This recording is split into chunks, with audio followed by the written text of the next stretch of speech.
¿Dudas, preguntas, algo que quieran compartir, que quieran rever? Los y las escucho. ¿O están todos dormidos? No. Tamara sé que no, está llevando a los chicos a la escuela. Otros están yendo a trabajar o en el trabajo.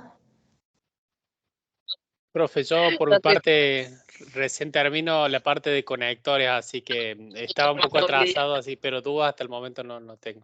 Bien, bien. Hoy vamos a ver un poquito ya hiciste la lección, perfecto. Vamos a ver un poquito el tema de conectores. La semana que viene, si no mal recuerdo, ya está la evaluación de proceso 3. Tienen una clase también de práctica general que retoma un poco conceptos anteriores, ¿sí? Como vienen haciendo cada una de las últimas lecciones, no solo desarrollan el punto teórico de la semana, sino que también va retomando conceptos anteriores. Y como les digo siempre, esta idea de ir, a ver qué dice acá, informe a todos que se les está grabando. Bueno, sí, eso saben perfecto.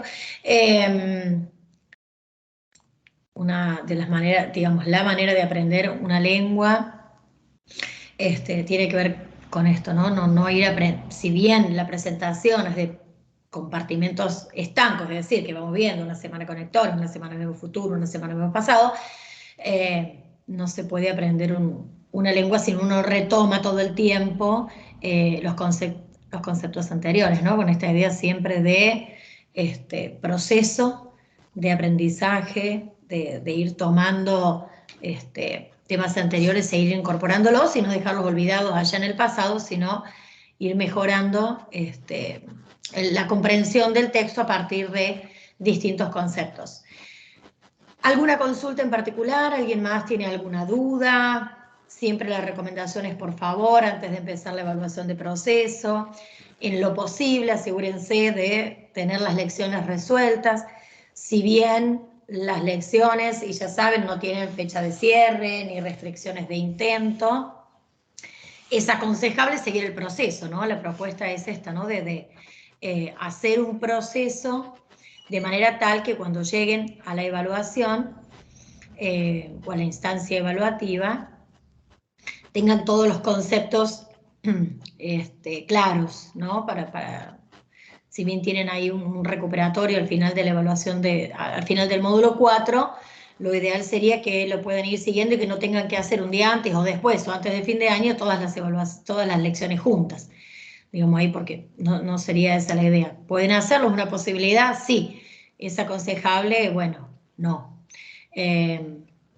Bien, los y las escucho. Ninguna duda de ninguna de los temas que vimos antes, de ninguna de las lecciones, las han podido resolver a conciencia. Es decir, si no solo el que es correcto porque es correcto, sino también el que no porque no, han podido encontrar las razones que hay detrás de las opciones correctas o incorrectas, porque también allí se genera el aprendizaje, ¿no? Donde vemos no solo lo que está bien, sino por qué la que está mal en particular está mal, ¿no? Profe. Sí, Soledad, te escucho. Buen día. Buen día. Primero, feliz día, programadores, colegas. Ay, hoy es el día del programador, bien. Sí, por favor. Vamos. Bien, Profe, feliz día entonces, sí. Yo anoté unas duditas. Sí. Soy todo oídos. Bueno, en la página 8 del bloque 3, digamos, del libro, dice los grados de los adjetivos. Sí. Y bueno, dice, los adjetivos pueden variar en el grado o intensidad y tienen forma comparativa y superlativa. Sí. Y después, ahí mismo a continuación dice el grado positivo. Sí.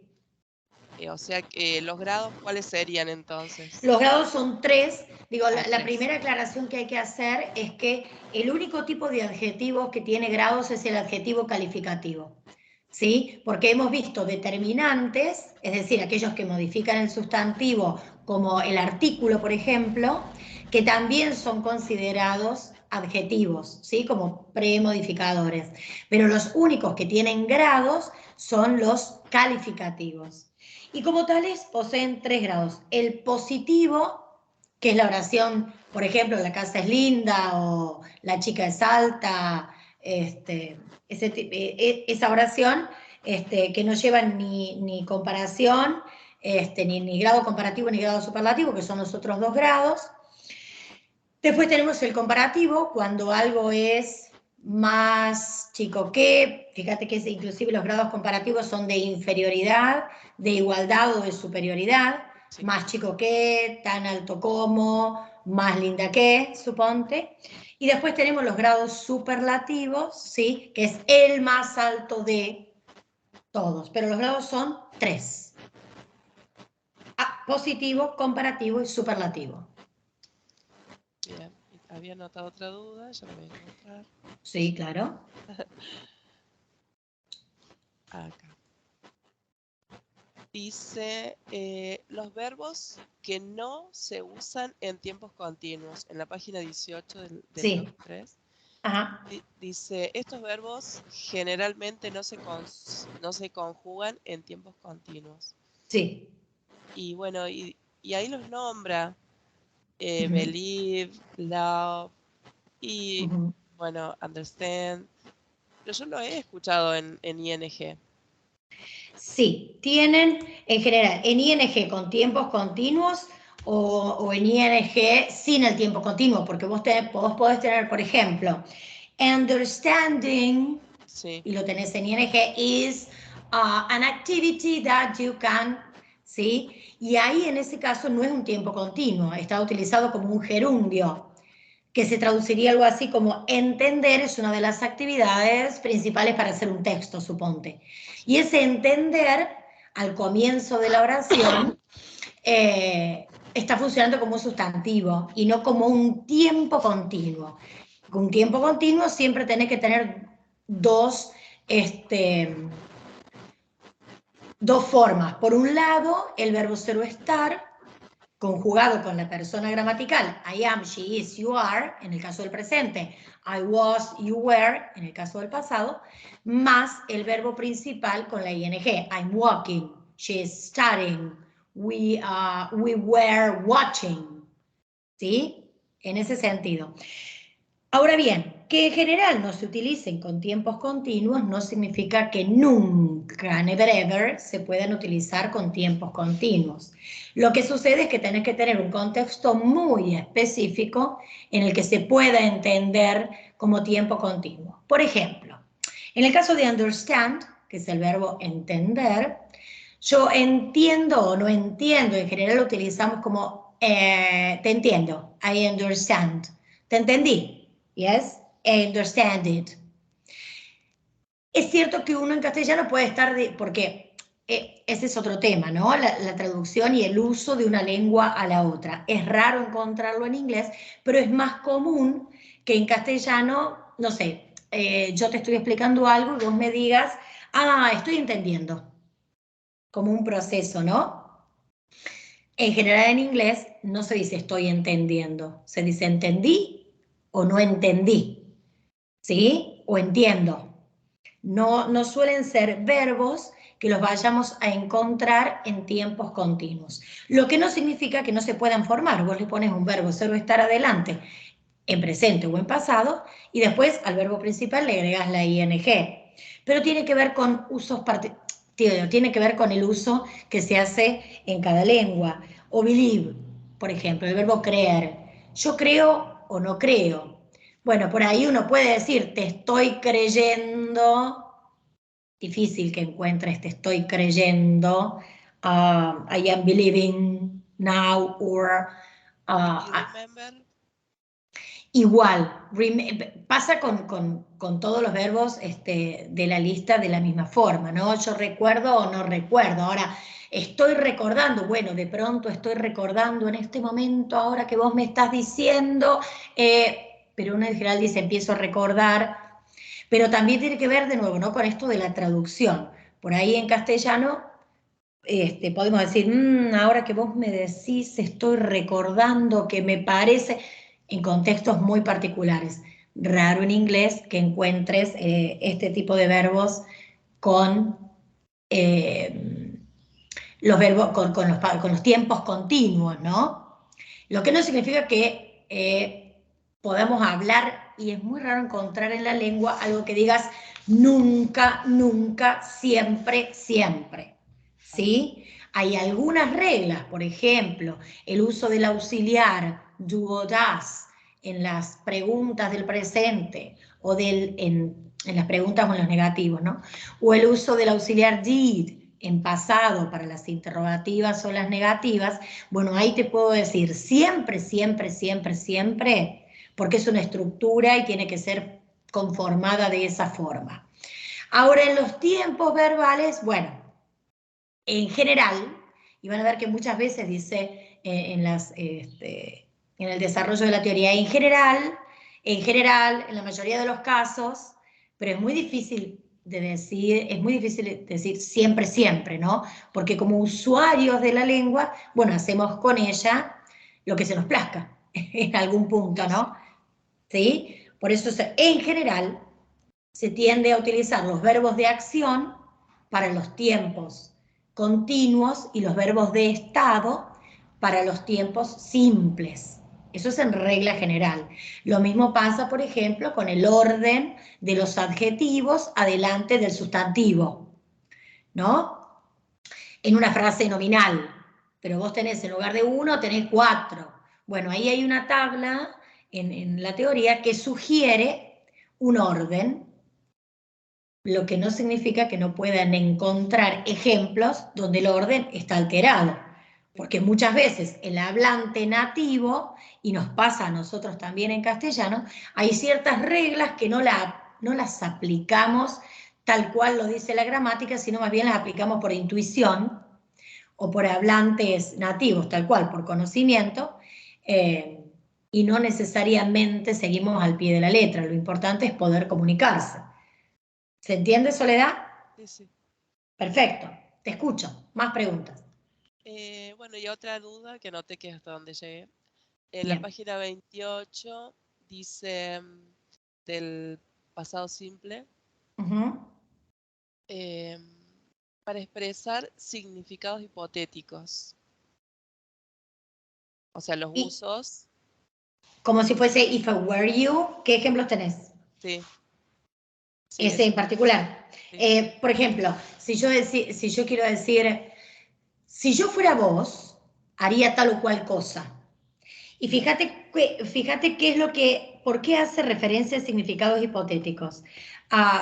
Fíjate la estructura del verbo ser o estar en la primera persona del singular. ¿Cuál es la forma? Del I. I were o I was. No, estaba leyendo, perdón. Sí, I was.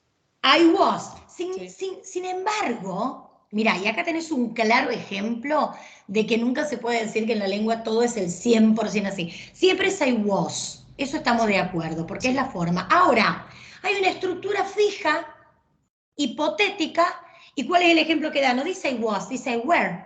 If I were you. Sí. ¿Te das cuenta? ¿Cómo hace? Pero solo en esa estructura, ¿eh? Es incorrecto decir I were. ¿Sí? Ok, es I was. Pero en esa estructura fija que quedó estratificada en la lengua, se utiliza comúnmente if I were you, I will do that or that thing. Si yo fuera vos, si yo estuviese en tu lugar, haría tal o cual cosa. Hipotéticamente, porque yo no estoy en tu lugar. Sí. Por eso es el uso hipotético. Y además, lo resaltamos porque la estructura justamente es diferente. Si ustedes se fijan en el cuadro que tienen anterior, dice I was, you were. Y tras cartón, un poquito más abajo dice if I were you. Entonces, ¿en qué quedamos? ¿Es was o were? Sí. Bueno, es was, pero en el uso hipotético, solo en ese uso, ¿sí? Es if I were you, ¿sí? Si estuviese en tu lugar, ¿sí? Bien. ¿Qué más? Yo anoté hasta ahí. Perfecto. Ok, la semana que viene no hay un tema en particular que vayamos a tratar teórico, digamos, ¿no? La semana que viene está la evaluación de proceso, además esta semana están haciendo la lección o se abre ya se abrió ayer, la lección de repaso, digamos, de práctica extra. Hoy vamos a trabajar con la teoría de conectores, la que viene no voy a empezar con ningún tema teórico en particular, así que si tenés dudas sobre las lecciones que siguen, digamos, o sea, vos en este caso todavía te faltaría, no sé si ya llegaste a ver el pasado simple de los verbos regulares o irregulares, el futuro, los conectores, vení a clase y resolvé las dudas que te faltan, ¿no? Porque la evaluación de procesos se abre la semana que viene, pero esto va a estar abierta toda la semana. Así que no, por eso no me cuesta, me gusta esa parte. Bien, no hace falta que la respondan enseguida si todavía tienen dudas. Cualquier cosa, vienen a clase y consultan lo que les haga falta o vemos cualquier lección que les haya causado algún inconveniente o parte de cualquiera de las lecciones que tengan dudas en particular. ¿Sí, Soledad? Sí, sí. Perfecto. Por ahí leyéndolo, apenas empezás a leer el tema, como que decís, ¿y esto qué es? Pero después cuando seguís un poquito más o ves algún ejemplo y le buscas la vuelta, te das cuenta, digamos. Bien. Sí. Bien, es la idea, es la propuesta. Me encanta que me digas que va funcionando, digamos, y si no, después están estas clases sincrónicas de refuerzo. Para aquellos que no pudiste resolver leyendo la teoría o resolviendo la lección o haciendo el intento o con los ejemplos, digo, ahí te venís a la clase de consulta y hacemos un refuerzo de lo que haga falta, ¿sí? Que es la idea principal de esta clase, más allá de lo que podamos trabajar de manera teórica, ¿sí? Sí. Ok, more questions, more doubts, more comments. Preguntas, dudas, comentarios. Aprovechen esta clase para todo aquello que les quede ahí como no tan firme. ¿No? ¿Nada? Bien. Por favor, les recuerdo, ya ven, nos falta poquito para fin de año. No se dejen estar.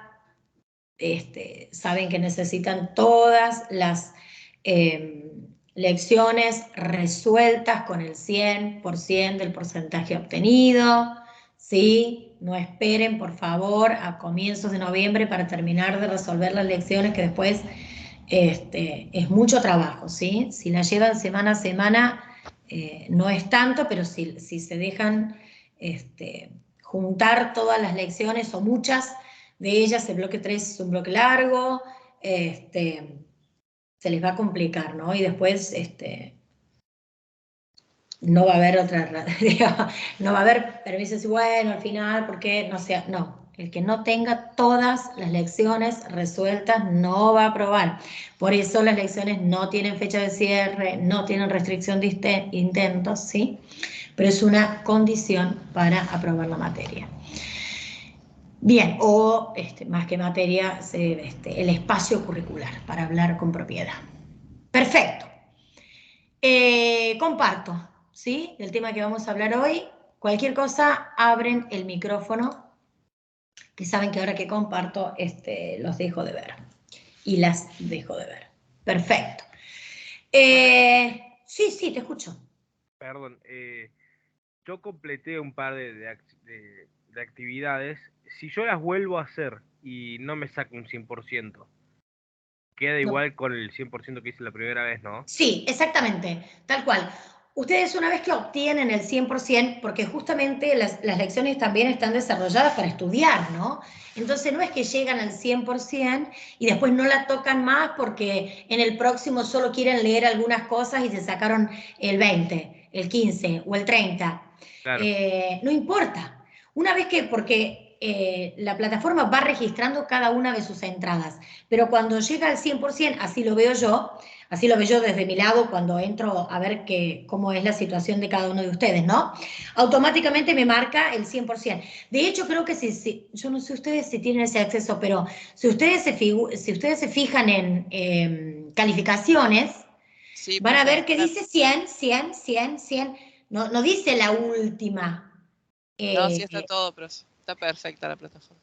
Bien. Entonces, entren, justamente por eso tampoco tienen fecha de cierre, no solo para que puedan completarla, sino para que puedan volver a ingresar a estudiar y ver qué se preguntó, y ver qué se respondió bien, por qué las otras están mal, lo que fuera que les haga falta hacer. Una y otra vez pueden entrar, que cuando llegaron una vez a 100, ya queda esa nota. Después es material de estudio. Pueden entrar, no hacer nada, ir y venir, hacer lo que quieran, ¿sí? Así que tranqui con eso. Ok. Gracias. De nada. ¿Qué son los conectores en inglés y por qué son importantes? Bueno, esto no tiene demasiada ciencia, ¿no? No solo en inglés son importantes, en cualquier lengua, digo, en castellano no puede hablar, no puede expresarse sin conectores, ¿no? Que son palabras o frases, ¿sí? Con las que se relacionan dos o más ideas, dos o más palabras, dos o más oraciones, ¿no? Hay una gran diversidad de ellos y por eso, inclusive la lista que nosotros proponemos no se agota, sino que son los más utilizados, los más comunes, pero no hay una lista completa, no es un grupo de palabras cerrado, que no hay otro, que no hay más, que solo es esta, ¿no? Y si pudieron ver, en el bloque 4 agregamos otra lección de conectores. Entonces hemos dividido los conectores de uso más frecuente en 2 lecciones, porque eran como muchos para una sola. Y la idea es ir introduciendo temas de manera gradual, ¿no? La importancia radica, dice, que dan variedad y complejidad a la expresión oral o escrita de quien las usa. Uno mejora, uno complejiza, ¿sí? En este caso, si uno fuese quien escribe, ¿no? O quien habla, la manera en que se expresa, ¿no? Sería casi imposible hablar sin conectores. Ahora bien, estos conectores pueden estar al inicio de la oración, al final de la oración o entre 2 ideas. No necesariamente un conector tiene que estar al medio uniendo 2 ideas, ¿sí? Puede estar al comienzo, puede estar al final. La decisión, dice, sobre el lugar que ocupa el conector en la oración depende de quién escribe, ¿sí? Y depende no solo de la decisión de quién escribe, sino de algunas otras cosas. Por ejemplo, hay ciertos conectores que siempre los vamos a encontrar al comienzo de la oración. Por ejemplo, cuando listamos. Primero, hacemos tal cosa. Segundo, hacemos tal cosa. Tercero, hacemos tal cosa. Digo, sí, uno le va a explicar a alguien los pasos para, no sé, armar algo o enseñar lo que fuere. Uno no utiliza el conector al final de la oración ni al medio, ¿sí? Encabeza la oración. Tiene que ver con una cuestión de decisión de quién habla, pero también tiene que ver con una cuestión gramatical. ¿Qué vamos a hacer con este tipo de conector como primero, segundo, tercero, al medio o al final, ¿no? Pero después van a ver que hay algunos conectores que sí en general es gramáticamente correcto ponerlos al comienzo de la oración, otros van al medio y otros que en general van al final. Así que no solo es una cuestión de quién escribe y de estilo, también hay una cuestión de estructura gramatical en alguno de ellos. En otros no. En otros es simplemente una decisión de quién escribe o de quién habla, ¿no? De dónde quiere poner énfasis. ¿Sí? Porque acá entramos no solo en una discusión de gramática estructural, dónde va a ir cuál es la posición correcta gramaticalmente hablando, estructuralmente hablando en una oración de un conector, sino también tiene que ver un poco con el análisis del texto y dónde vamos a conectar esa palabra en particular. Y ahora vamos a ver algunos ejemplos. Los conectores pueden ser alguno de ellos, de nuevo, alguno de ellos, de adición, adversativos, causales, comparativos, concesivos, condicionales, de tiempo, entre otros. Nosotros hoy vamos a trabajar con 4 tipos de conectores: los adversativos, los secuenciales. Un adversativo es un contraste de idea, ahora lo vamos a ver. Los secuenciales, los de causa o razón, y los disyuntivos.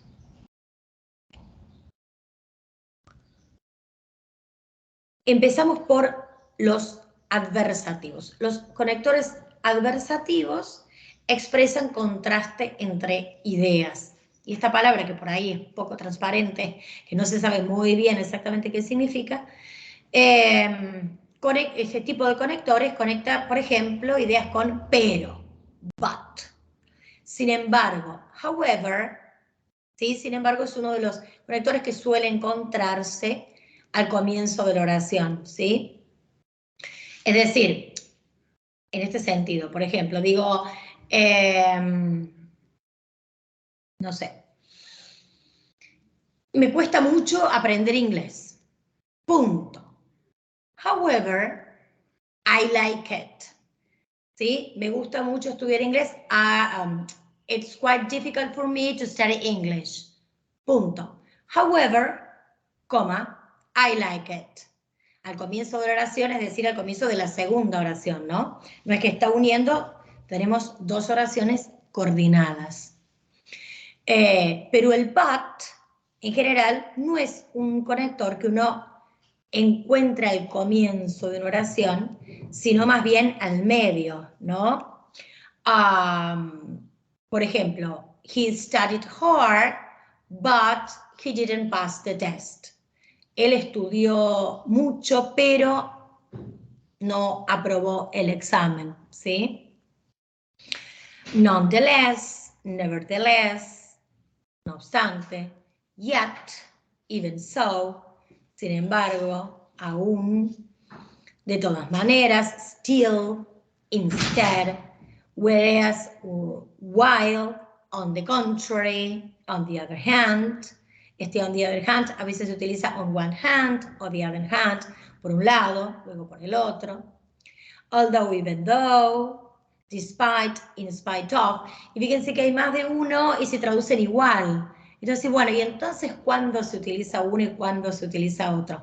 Bueno, a veces tiene que ver con una cuestión de estilo, otras veces tiene que ver con una cuestión de repetición. Si el texto es muy largo y necesitamos muchos conectores, bueno, a veces usamos although, otras veces utilizamos even though, despite, in spite of. Digo, como para ir variando también y enriqueciendo el texto, ¿no? Por eso dice más arriba una decisión del autor, ¿no? Del hablante o el escribiente. Tiene que ver con la manera en que me voy a expresar. Por ahí, en el habla, se utilizan algunos que son más informales, como el but, digo, ¿no? Que es el conector adversativo por excelencia. Y cuando escribimos, y si ustedes buscan en el diccionario por ahí qué significa uno u otro, van a ver que muchas veces hace la aclaración que tal o cual conector es formal. Es decir, cuando hablamos de formalidad, en general, hablamos de conectores que se utilizan solo en la escritura y raramente uno lo encuentre en el habla. Lo escuche, no sé, en un video o en una peli, una cosa por el estilo, ¿no? O lo utilice si se va a comunicar. Algunos ejemplos. He studied a lot for the exam, but he failed. Él estudió mucho para el examen, pero no aprobó. Y fíjense que delante del but hay puesta una coma, ¿no? Que está separando allí esas 2 oraciones coordinadas. Lisa had a hard life. Punto. However, empieza la otra oración. Ahí es cuando yo les digo, es cierto, uno lo ve al medio, pero en realidad son 2 oraciones distintas. Entonces está encabezando, ¿no?, la segunda oración. However, she was always happy. Fíjense cómo se expresan. Después del conector que encabeza, como el caso del however, va una coma. Ahora, si el conector va al medio y no se separan 2 oraciones, son 2 oraciones, pero no se separan con un punto seguido, la coma va adelante, en el caso del but. Or I decided to go traveling, even though, although, despite the fact, I had no money. ¿Sí? Fíjense, va la coma adelante, como en el caso del but. ¿Scrollar para abajo? Yes. There. ¿Mejor ahí? Sí. Ok. El even though, although, despite the fact, cuando está uniendo dos oraciones, siempre unen dos oraciones. Lo que quiero decir, me refiero a que cuando hay un punto seguido que empieza una nueva oración, que el conector encabeza y va en mayúscula, ahí, como el caso de however, va el conector y la coma. Ahora, si el conector no separa dos oraciones con punto seguido, sino que lo toma como toda una gran oración compuesta, la coma va adelante. Pero siempre hay una coma ahí marcando este cambio adversativo entre una idea y la otra. He could walk despite having an injured knee. ¿Sí? Él pudo o podía, de nuevo, ¿se acuerdan la diferencia entre los pretéritos perfectos e imperfectos, ¿no? Él pudo o podía andar a pesar de tener una rodilla mala, una rodilla lastimada, ahí puede haber distintas traducciones, y el despite, a pesar de, nos lleva coma, por ejemplo, ¿no? I have rested this weekend. Still, coma, I feel tired. Y ahí traducimos aún así, sin embargo. En el anterior, a pesar de, pese a. Fíjense que hay más de una traducción. Como decimos siempre, utilizamos aquella que más se ajusta al contexto al que estamos haciendo referencia, ¿no? Además de los conectores adversativos, tenemos también los conectores secuenciales, es decir, que van a enlistar, que van a describir procesos paso a paso, que van a dar instrucciones. En general se utilizan en ese contexto. Por ejemplo, first, or firstly, second, next, then, after, afterwards, in the beginning, in the end, at first, y la lista sigue, ¿no? Last but not least, por último. Si bien no menos, es un poquito forzada la traducción, debo decir, ¿no? Es más bien, si uno va ahí a hacer una traducción palabra por palabra, sería tal cual, si bien, pero no menos, pero no es exactamente, digo, por último, sería como la idea ahí que engloba este conector. At the same time, joined, likewise, meanwhile, y la lista sigue. A long time ago, not long ago. Por ejemplo, at first, fíjense que, como les decía recién, por ahí los secuenciales tienden a estar adelante cuando listamos, ¿no? At first, we decided to stay home. Then, we went out. Primero, decidimos quedarnos en casa, luego salimos. I'm going to Asia. Firstly, I will go to Vietnam. Secondly, I will visit Thailand. And thirdly, I will finish in Bali.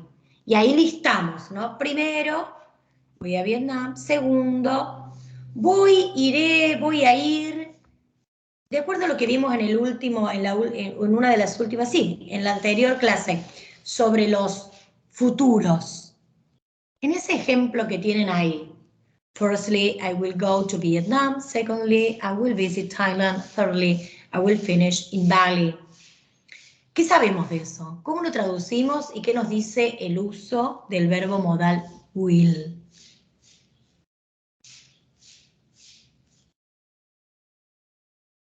¿El will es voy a o no? Ok, una de sus traducciones, sí, perfecto. Ya sabemos que es futuro. Vimos el will ahí y sabemos que es futuro. Sí. Bien, una de sus traducciones es voy a.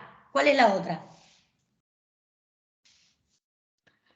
O sea, es futuro que estará, que viajará, o sea, que primero va a ir a Vietnam, después visitará Tailandia, tercero irá a su último lugar, va a finalizar en Bali. Perfecto.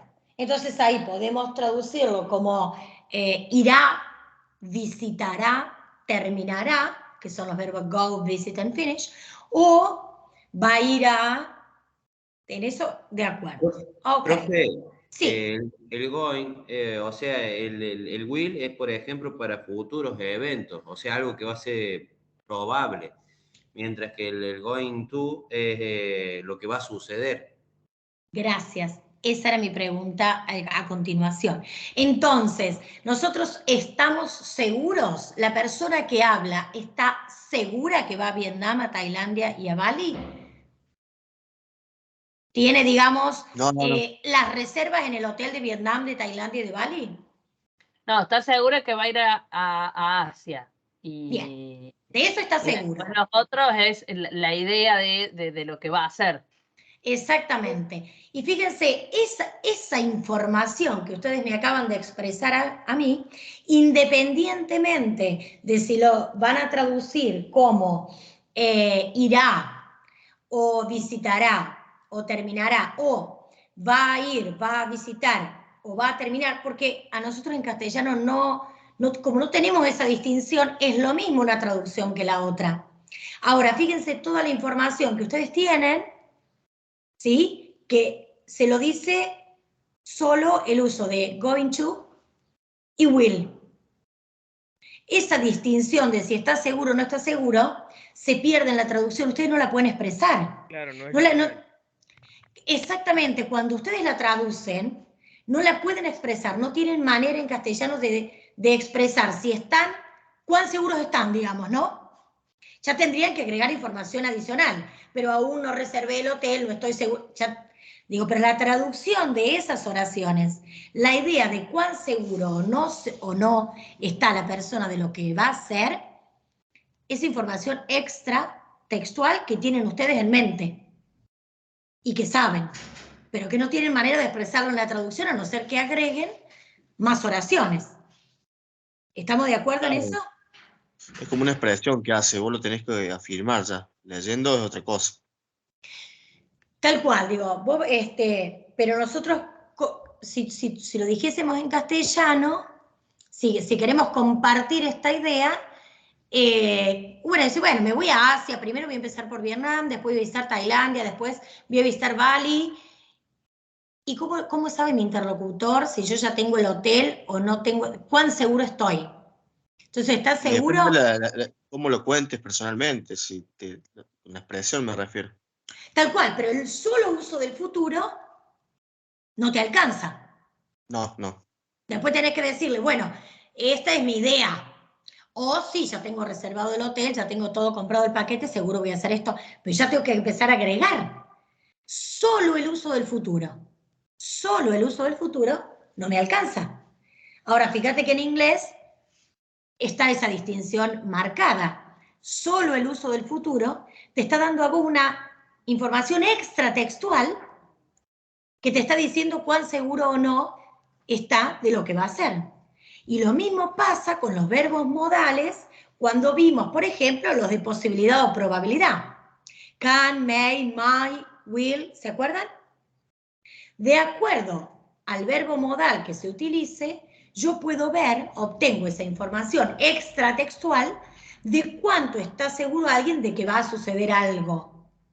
Ahora, la traducción se pierde, porque yo digo yo podría ir a tu casa, iría, bueno, pero después si es would, can, may, might, lo pierdo de vista, ¿sí? Lo pierdo en la traducción.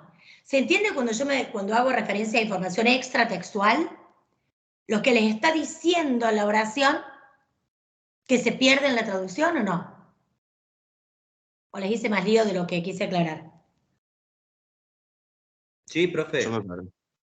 Vos te perdiste. Digo, Fíjate, si vos traducís, I'm going to Asia, first I will go to Vietnam, secondly I will visit Thailand. Si yo lo digo así, lo quiero traducir y vos lo pones en un traductor automático, te puede traducir voy a ir a Asia e iré a Vietnam o voy a ir a Vietnam, porque vos ¿cómo dirías habitualmente? ¿Voy a ir a Vietnam o iré a Vietnam? En el everyday speech, en el habla cotidiana. Voy a ir a. Voy a ir a. Iré, Nosotros no. no usamos jamás el futuro simple. Hablaré, hablarás, hablará. No utilizamos nunca esa estructura. Ahora, absolutamente. Cuando la otra persona te escucha, cuando tu interlocutor te escucha, ¿cómo sabe cuán seguro estás de lo que vos vas a hacer? Porque necesitas una información. Absolutamente. Ahora, en inglés, cuando vos lees esto, ya sabes que lo que está estructurado en going to es seguro. Ahora, lo que está estructurado con will es probable. Esa información, esa distinción de seguridad o probabilidad, se pierde en la traducción. Esa información de seguridad o probabilidad solo la ves por ver las palabras going to y will. No lo dice en ningún lado. En ningún lado dice que una cosa es segura y la otra es probable. Lo comparte simplemente el uso de una estructura gramatical específica. ¿Me siguen ahí? Sí. Sí, profe. ¿Y cómo se pierde eso en la traducción?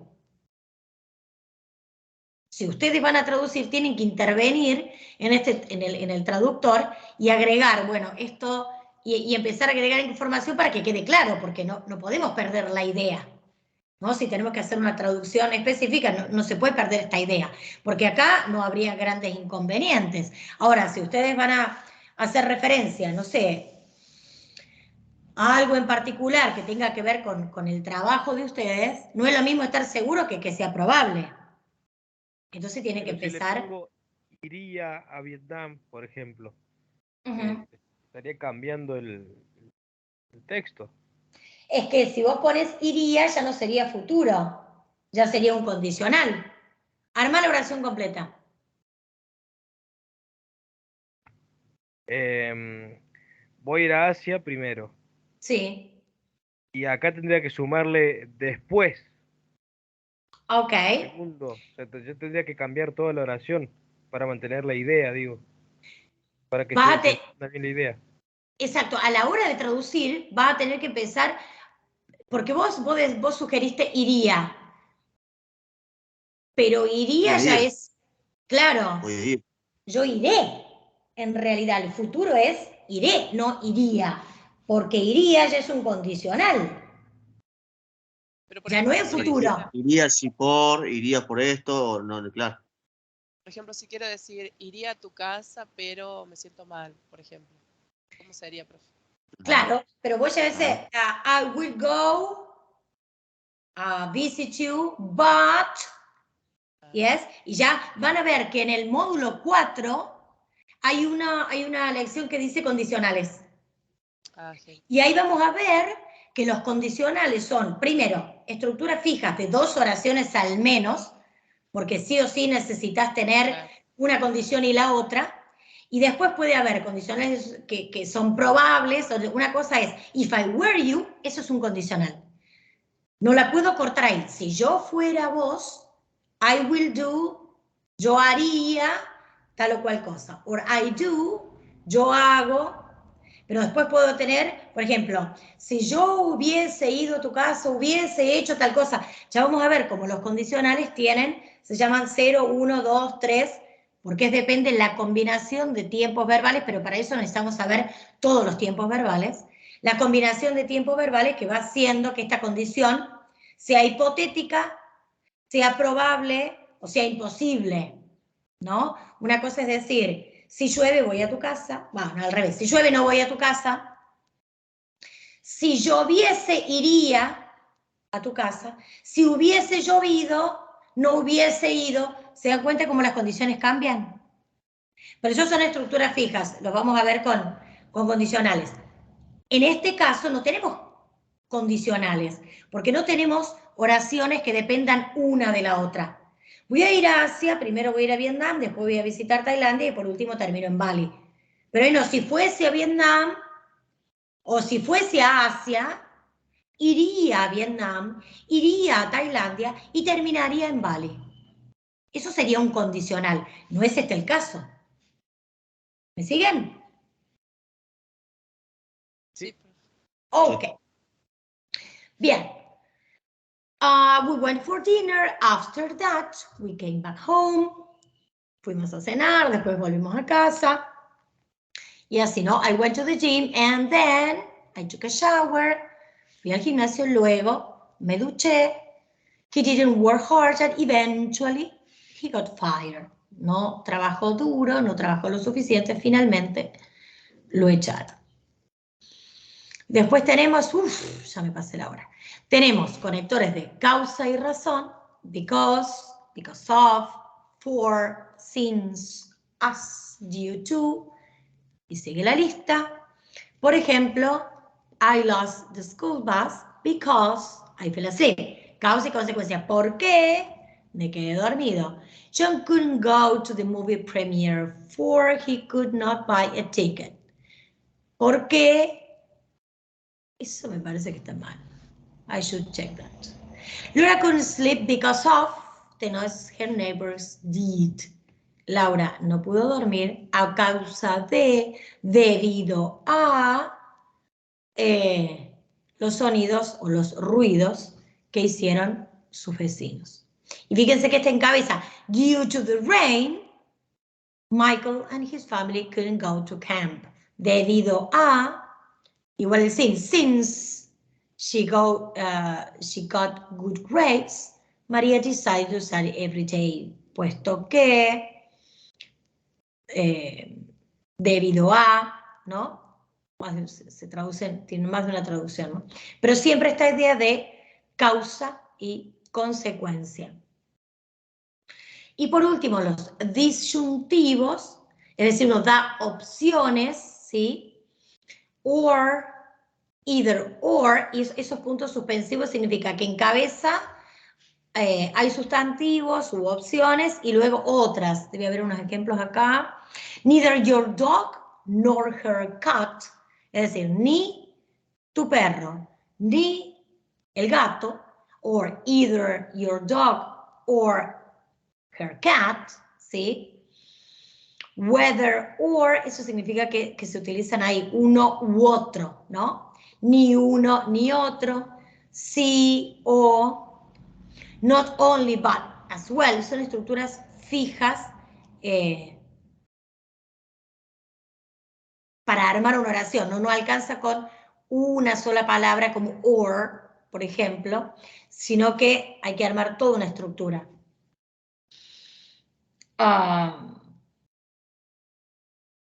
Por ejemplo, uno puede decir, not only I study English, but I study French as well. No solo estudio inglés, sino también, o sino que también, o si no estudio francés también, sino que también estudio francés. Ahí, una u otra. Y con esto terminamos la parte de conectores. Van a ver que en la lección tienen, me parece que si yo cambio ustedes siguen viendo, ¿verdad que siguen viendo? Sí. Bien, perfecto. Me avisan si dejan de ver un texto para trabajar. Bloque 3, conectores, here we have. Okay. Profe, tengo dos preguntas. Ok, ask.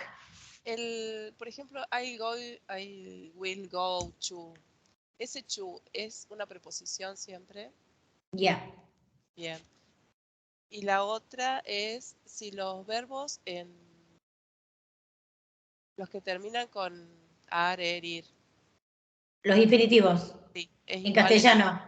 En inglés también. ¿En qué sentido? Los infinitivos sí existen en inglés. En general se encabezan con to, que es la preposición que te marca a vos que la traducción es are, ir. To live, vivir.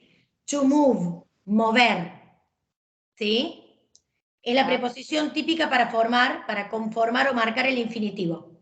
No solo se usa para el infinitivo, pero es la que marca la traducción al infinitivo. Claro, quería saber eso, si los infinitivos son como acá, digamos que son... Exactamente iguales, tenemos verboides en inglés y tenemos verboides en castellano. En castellano el infinitivo, el gerundio en participio, igual en inglés. Hay una sola diferencia, que lo podemos, si querés, discutir la clase que viene, pero me pasó un poquito la hora. Hay una sola diferencia y tiene que ver con esto, ¿no? ¿Vos sabés por qué se llaman verboides? No me acuerdo. Bien, los verboides significa que tiene forma de, esa terminación oide, forma de verbo. Es un tipo de palabra que tiene doble función, que va a funcionar, depende el lugar que está en la oración. El caso del infinitivo, como sustantivo o como verbo, hablo en castellano.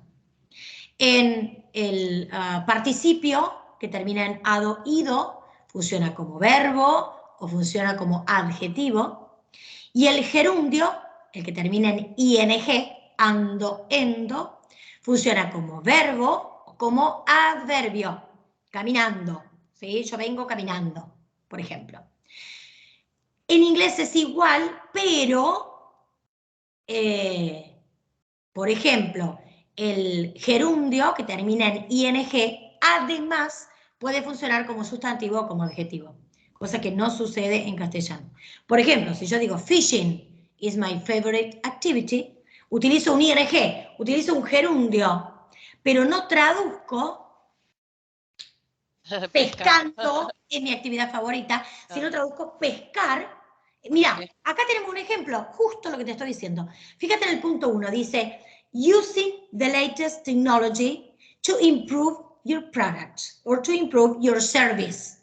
Dos ejemplos de lo que te estoy diciendo. Ese using al comienzo de la oración, que no, además está antecedido por un verbo ser o estar, ¿no? Que no es un tiempo continuo, se traduce como usar, ¿sí? La última tecnología, y no digo usando. O en el punto 2, responding to customer demands. No digo respondiendo las demandas, sino digo responder. ¿Sí? Y fíjate, ahí tenés un gerundio utilizado como sustantivo, cosa que no podría suceder en castellano, ¿no? Y después decís to improve, para mejorar, y ahí tenés mejorar, ¿sí? O to reach, alcanzar, para alcanzar. ¿Sí? ¿Me siguen ahí? Sí.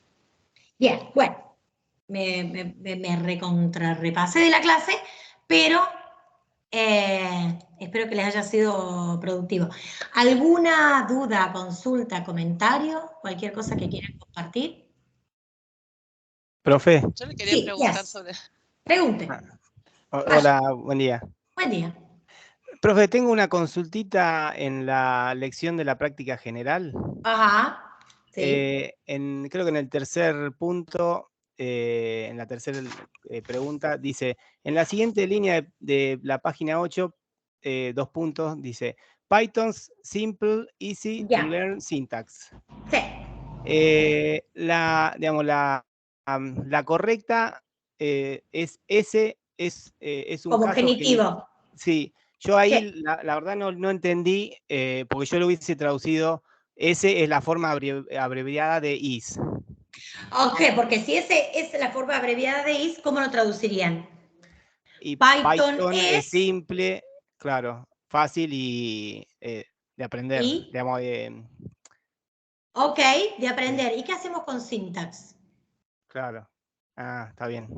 Sí, El problema es syntax. Claro. ¿Por qué? Porque vos tenés easy to learn syntax. Eso es una frase nominal que tiene como núcleo syntax. Una sintaxis fácil de aprender. Sí. Entonces, la sintaxis fácil de aprender de Python. Ah, claro. Le permite no sé qué, no sé cuánto. Seguro sigue un verbo después. Está bien. Perfecto. ¿Sí? Por eso es el genitivo. Porque hay que ver qué sigue después. Para que fuese el verbo ser, vos decís Python is easy, Debería cortar ahí. Python es fácil, Claro. y lo que tenés, puede Claro, tener un yo adjetivo. no fui al texto y me quedé en la frase esta. Ok, si venís al texto, vas a ver que después, además, después de syntax, Claro. sigue un verbo. Entonces te das cuenta ahí que tenés una frase nominal, porque si no, no tendrías que tener un verbo, porque ya tenés el verbo ser. Y creo que Claro, una de las opciones claro. también era el verbo tener, has, ¿no? Sí, una de las opciones. Si Bueno, después de syntax ves que hay un verbo, y no puede tener tanto verbo. claro. Ahí había alguna cosa que está fallando, ¿no, Francisco? Perfecto. Pero me interesa Dale, este tipo de gracias, profe. análisis, de nada. Me interesa Sí. este tipo de análisis, donde voy a decir, bueno, la opción, yo sé cuál es la correcta, a prueba y error, a lo sumo. Digo, vi cuál era la correcta. Ahora, no entiendo por qué esa es la correcta. Claro, sí, no había entendido por qué esa era la correcta. Exactamente. Sí. Ese es el análisis, ese es el camino, Francisco. ¿Por qué esa es la correcta y por qué las otras no? ¿No? Claro. Good. Sí, gracias, profe. Right, you're welcome. ¿Alguien más quería preguntar algo? Profe, quería preguntarle, por ejemplo, un why en una oración. ¿Un Y como WHY? Sí, siempre es una pregunta. Sí. Por más que no tenga el signo de pregunta. Y a ver en qué ejemplo, muy forzado. En general el why se utiliza en par. Why because. El why es el WH de la pregunta y el because es la oración afirmativa de la respuesta. Sí, no respondemos con, digamos, fíjate, yo pregunto, why do you learn English? Because I love it. Y yo digo, ¿por qué? Mira cómo traduzco. ¿Por qué, why, aprendes inglés? Porque me gusta. Ambos son por qué. La traducción es igual para el why que para el because. Ahora, el why es la interrogativa, es el por qué interrogativo, si quieren. El por qué que va separado y con acento en la E. Y el because es el que va todo junto y sin acento. En castellano igual tenemos esa diferencia, ¿no? No, pero por ejemplo, leyéndola, es el título del texto para el parcial. Ajá, ¿qué dice? Sí, y dice, y claro, y leyéndola es como una respuesta más que una pregunta. A ver. O una sugerencia. A ver, dice, why innovation and technology aren't the same. O sea, no lo lees como una pregunta, pero el why, o sea, no sé si se entiende. Ya. Estaba pensando, Aren, ¿por qué no son lo mismo? Dice, claro. Dice lo innovativo, no me acuerdo.